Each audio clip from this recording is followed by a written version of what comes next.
Hello everyone, কেমন আছো তোমরা সবাই? আশা করি খুব ভালো আছো, আমিও খুব ভালো আছি। আর তখন বাজে ঘড়িতে প্রায় 5:30, 5:30 নয়, 5:30। আর আমরা যখন আমাদের ওখানে একটা ঘাট আছে আর কি, সেই পুরো ঘাটে যখন যাই তখন এরকম আবহাওয়াটা ছিল। তখন আবার ওখান থেকে যে ঘাটালকে যখন পৌঁছেছিলাম তখন হচ্ছে তোমার 6টা, 6:30 হচ্ছে বাসে ঘুরছিল বলে তারপর আর কোনো ভিডিও করা হয়নি। এটা ছিল উলবেড়িয়ায় বাস থেকে নামার পর, এটা হচ্ছে উলবেড়িয়ার স্টেশন, মানে ট্রেন স্টেশন। তারপর ওখান থেকে এসে 1 ঘন্টা টোটোতে অটোতে করে এসে তারপরে এটা হচ্ছে ওই যেখানে জায়গাটা মানে পার্কে ঘুরতে গেছিলাম, এটা হচ্ছে উলবেড়িয়ার 58 গেট। ডেকে গেছে অবশ্যই কমেন্টে বলবে। তারপরে একটা কাকা কাকিমা তাদেরই আশা করতে ছিল যাদের ওখানে বাড়ির সামনে উলবেড়িয়াতে, তোমার বাবার বন্ধু বাড়িতে ঘুরতে যাওয়ার উদ্দেশ্য করে তারপরে এখান থেকে হয়তো পার্কের সামনে ঘুরে টুরে তারপরে গেছিলাম।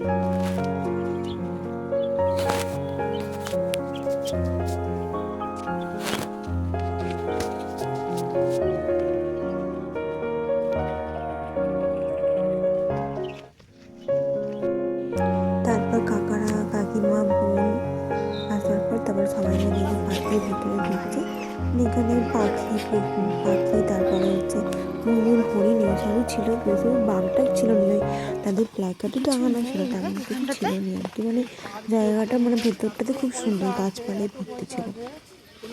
তোমার দেখলে ভিডিওটা দেখলে বুঝতে পারবে।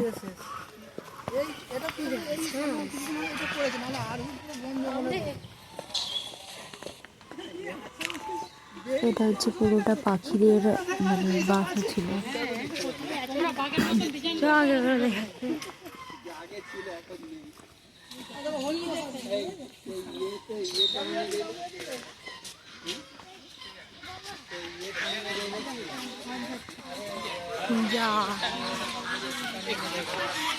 এখানটা হচ্ছে যে রাজহাঁসের জায়গা ছিল, এগুলো খুব বড় রাজহাঁস। তারপরে আছে এই যে বাচ্চা রাজহাঁস একটা, এই যে ছোট্ট দুটো তিনটা রকমের ছিল। তারপরে সারাক্ষণটা ঘুরছিলাম, প্রায় 2.5 ঘন্টা লেগেছে। এখানে কি ময়াল সাপ বলে, ওই ময়াল সাপ ছিল প্রচুর বড়, এই দিকটাতে মোটা ছিল 5, 7, 8টার মতো এরকম ছিল এক জায়গাতে আর কি।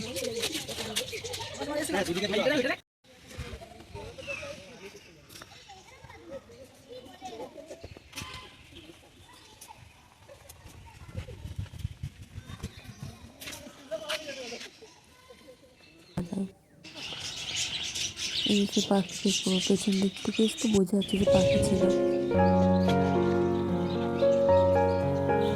আমাকে তো আমার তুলতেই হবে না।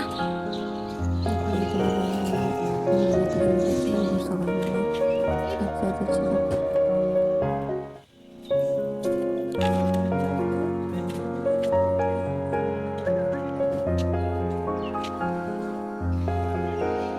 সবাই মিলে এক জায়গায় বসে বল কবিতা শোনাচ্ছিল, কবিতা শুনতে লজ্জা পাচ্ছিল, বলেনি যে এটা হচ্ছে না, এটা হচ্ছে আমার ভাই। ওখানে পার্কটা পুরোটা ঘোরার পরে একটা ছোট একটা বাচ্চাদের ছিল, তারপরে একটা বোর্ডিং ছিল, যে বোর্ড ছিল। তারপরে ওখানে আমরা কিছু খাওয়া দাওয়া করে কাকাদের বাড়ি চলে গেছিলাম। অবশ্যই ভিডিওটা সবাই ভালো থাকবেন, সুস্থ থাকবেন।